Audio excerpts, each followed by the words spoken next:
প্রথমত আমরা এই যে বড় শপিং মলগুলোর মালিক সমিতির সাথে মালিক পক্ষের সাথে বিভিন্নভাবে সভা করেছি। প্রথম দিকে তারাই কথা বলেছে, ক্রেতারা এসে দীর্ঘদিনের অভ্যস্ততা, তিনি খালি হাতে শপিং করতে আসবেন, তারপর এটি দোকানদারের দায়িত্ব, শপ ওনার্সের দায়িত্ব তাকে সমগ্র পণ্যাদি পলিথিন বলেন যাই বলেন সেখানে মোড়কজাত করে তার হাতে ধরিয়ে দিতে হবে, এটি দোকানদারের দায়িত্ব। এরকম মানসিকতা কিন্তু আমাদের ক্রেতা সাধারণের মধ্যে ছিল, এখনও হয়তো অনেক ক্ষেত্রে আছে যে আমি খালি হাতে আসবো, আমাকে সমগ্র পণ্য দিয়ে দিতে হবে। এইভাবেই তারা দোকানদারের সঙ্গে আপনি যেটি বলেন বার্গেনিং করতো যে আমি কেন এটি কিনতে যাব। এখনকার অবস্থা গিয়ে দেখেন, আপনি যান না আগ্রহ আমি যাই, ওরা পেশাদারিভাবে বলে যে আপনি কি ব্যাগ নিয়ে এসেছেন না আমাদের ব্যাগ নেবেন। আপনি যদি ব্যাগ বাড়ি থেকে নিয়ে আসেন তাহলে বলবেন যে ব্যাগ আমার সাথে আছে, পরিবেশ বান্ধব আছে, তখন তারা আপনাকে কিনতে বলবে না। কিন্তু যদি আপনি খালি হাতে আসেন অবশ্যই আপনাকে পরিবেশ বান্ধব ব্যাগ যেটা সেটা দিতে হবে। এই যে ব্যাগটি দেখেন, এটি একবার আপনি এর দাম যাই হোক না কেন এটি 25 টাকা, এটি একবার যদি আপনি কিনেন এটা কতবার ব্যবহার করা যাবে? শুধু আপনার অভ্যাসগত। শেষ করতে দেন না, আমার কথা শেষ করতে দেন, তারপর আপনার ব্যাখ্যা আমি একবারে টু দ্য পয়েন্ট দিয়ে দিচ্ছি।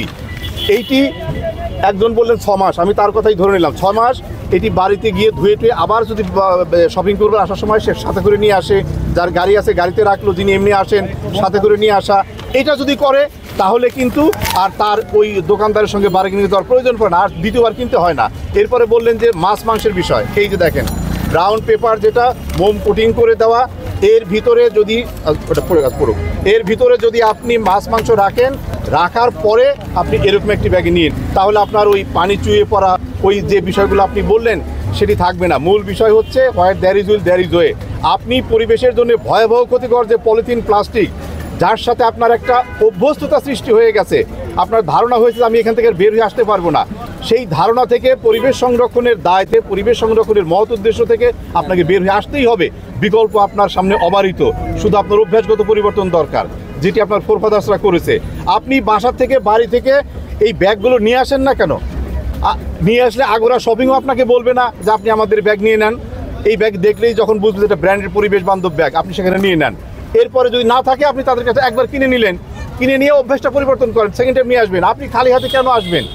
শুধু এই অভ্যাসটুকু পরিবর্তন, এই মেসেজটা আপনারা সমগ্র দেশবাসীকে দিয়ে দেন যে আমরা শপিং করবার আসার সময় সেটা কিচেন মার্কেটই হোক, বড় শপিং মার্কেটই হোক, ব্যাগ নিয়ে আসবো। আর না নিয়ে আসলে ওই শপ ওনার্স আমাদেরকে যে ব্যাগটা দিচ্ছে, বিক্রেতা যে ব্যাগটা দিচ্ছে, ওটা একবার পেমেন্ট করে দিই, 25 টাকা 30 টাকা যাই হোক না কেন, তারপর আমি বাড়িতে নিয়ে গিয়ে ওটা ব্যবহার করবো, রিইউজেবল।